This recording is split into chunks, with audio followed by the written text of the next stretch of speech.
Hi, I'm here today to do a tag called the Falltime Cozy Time tag. I wasn't tagged by anyone, but I saw Samantha from Thoughts on Tomes doing it, so thank you for that inspiration. And I decided I haven't done a tag since I think July on my channel, so it's time to do a fall tag. I got my cozy scarf on, my sweater, got my House Stark shirt for Game of Thrones underneath, but my sweater over top. The weather's getting very cold here, so it's a perfect time to do this. So I'll just jump right into it, and I have the questions here in front of me, so if I'm looking down, I'm just reading the paper. The first one says, "Fall is the time for crunching leaves. The world is full of color. Show a book that you own with red, orange, or yellow on the cover." I've actually collected a whole stack of them, which are these ones here. I'll just show them quickly. This one actually has a fall scene on the cover and reminds me of fall with all the leaves and the trees changing color. It's The Forgotten Garden by Kate Morton. Then I have some red books. This one I haven't read yet. Queen of the Tearling. The front part ripped, but it's by Erica Johansson. Half-Broke Horses by Jeanette Walls. It's a memoir and the sequel to The Glass Castle. The most recent Owl Crate box book, The Haunting of Hill House. It's definitely Halloween colors, black and orange, so it definitely reminds me of fall. And this one, Peter Pan in Scarlet. It's an illustrated children's book, but it's very fall colors. It is a sequel to Peter Pan, which was not written by the author, who's dead, but it was commissioned by his J.M. Barrie's estate, has commissioned this lady Geraldine McCachran to write it, so it was the first officially, like, they gave permission for her to write this. It was the first officially I don't know how to say it, the first officially written Peter Pan sequel, so, and it's very good. So yeah, that's it that I have for now for those. The second question says, "Cozy sweaters. It's finally cool enough to don warm, cozy clothing. Which book gives you the warm fuzzies?" This is difficult for me to answer because there's a lot of books that I enjoy, but they just don't give me the warm fuzzies. Like, I don't read a lot of books that are fluffy. Like, I love Game of Thrones, but it far from gives me warm fuzzies. And so I wasn't really sure which book to pick for this, but I guess this one I haven't read yet, but one second. Okay, I'm back. This one looks like it would be really fun. I actually haven't read it yet, so I don't know if it can count for this tag. I love the cover with the books and the teacup. It's The Library of Lost and Found.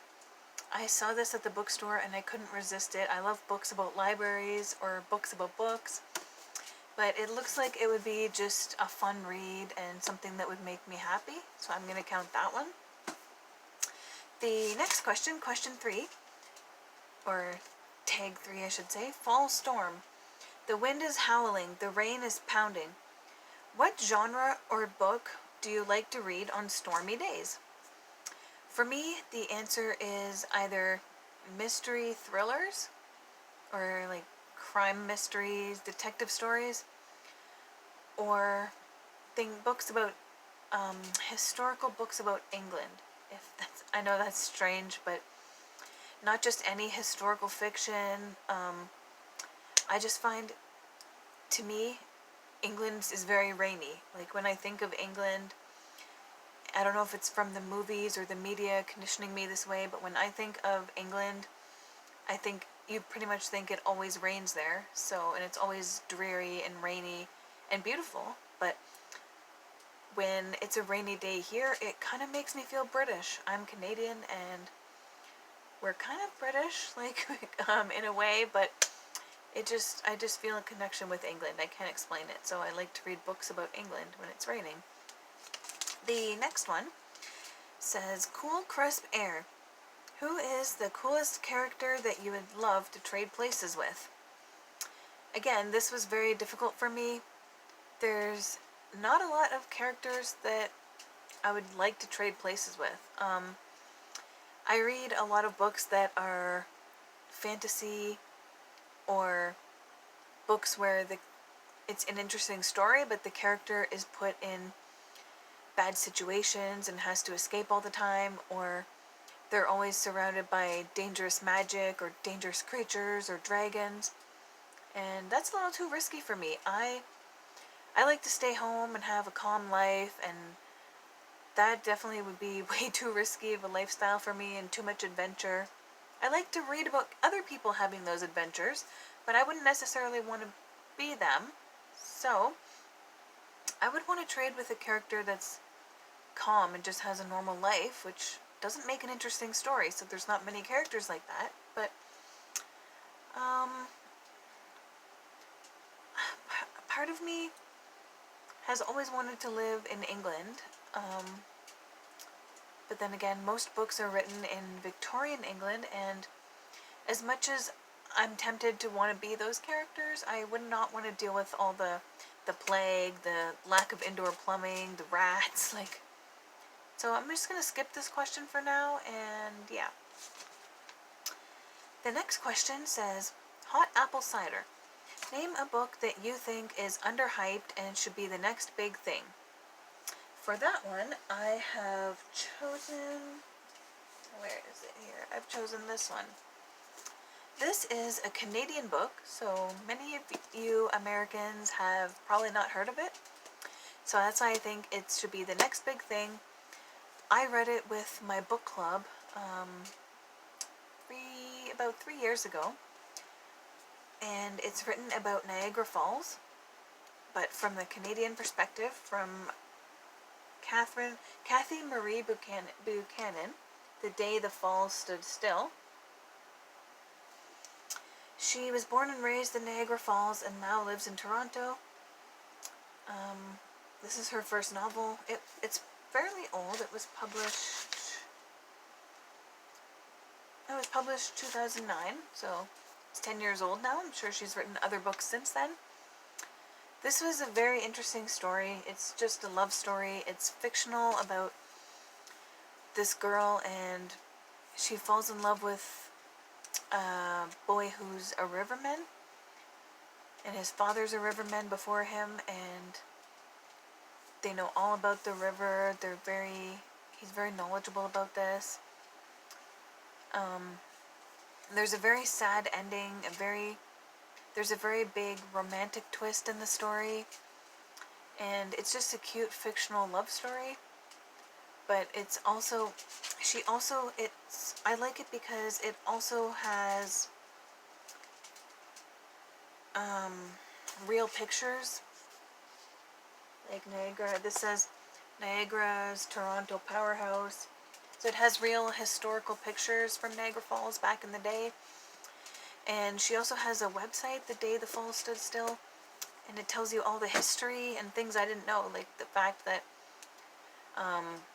the amount of water that's going over the falls now is only about 25% of the natural water flow, and they keep diverting the water, and the government kept making treaties to try to protect it, to say it's a natural wonder, but then greed got in the way, and the government kept finding loopholes, how they wanted it to be a tourist attraction, or they wanted to divert it for the hydro dams, and it got slowly cut back and cut back and cut back. And if anyone's ever been to Niagara Falls, you can know it's still very beautiful, but knowing the history and how they ruined it is so tragic, and it blows your mind thinking how much bigger and louder and more awe-inspiring would the falls have been back before human greed got to it. And just in the time that this story was written, what it would have looked like and sounded like is amazing to think about. And she started a petition to try to preserve this natural wonder, and it shows the whole history side of it also. So this is a book everybody should read about and check out. And yeah, the next tag says, coats, scarves, and mittens, the weather has turned cold. It's time to cover up. Which book has an embarrassing cover that you wouldn't want to be seen in public?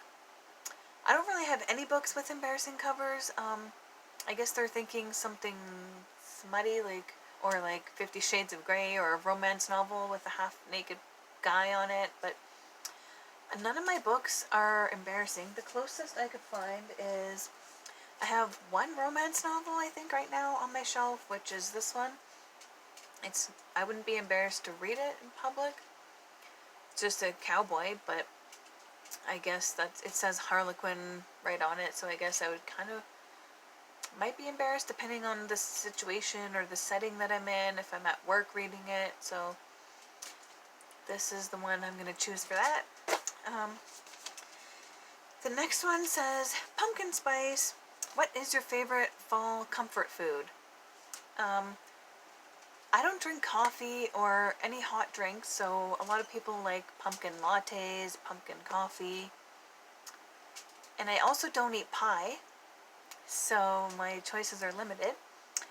I like pumpkin muffins, or like apple caramel muffins, apple crisp, and I like pumpkin donuts when you can find them. They're hard to find. Tim Hortons had a pumpkin donut, so I like that one. And yeah, that's pretty much it for pumpkin or fall related foods that I like. The last one just says, warm cozy bonfire, spread the cozy feelings. Who do you tag? As I'm just starting out and I don't know any other booktubers, so I'm not going to tag anyone, but anybody who sees this, feel free to do this tag. I tag you, and feel free to do this tag as much as you want. I'm probably going to do another fall tag next year because I really enjoyed this. And yeah, so now it's October, and that was my fall tag called Falltime, Cozytime tag. I'll be posting a lot more fall tags, book reviews, and some surprise content throughout the month of October, so keep checking back. And again, thanks for watching. Bye.